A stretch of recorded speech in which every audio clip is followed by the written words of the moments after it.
Back to news. Pastor Praveen Pagadala మృతిపై మత విద్వేషాలు రెచ్చగొట్టొద్దని కోరారు బీజేపీ ఎమ్మెల్సీ సోము వీర్రాజు.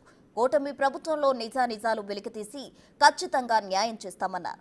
ప్రతిపక్షాలు సోషల్ మీడియాలో ఇష్టం వచ్చినట్టు అబద్దాలు ప్రచారం చేయొద్దన్నారు ఎమ్మెల్సీ. సీసీ కెమెరాల ద్వారా ప్రవీణ్ మృతి కేసును అధికారులు నిరంతరం పర్యవేక్షిస్తున్నారని తెలిపారు.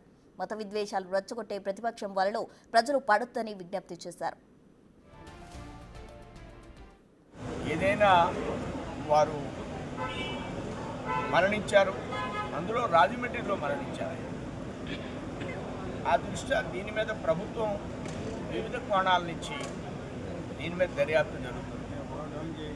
దీనిపైన వారి భార్య, వారి కుటుంబ సభ్యులు స్పందించారు. దీన్ని మతపరమైనటువంటి ధోరణులు ఎవరు చూడద్దు.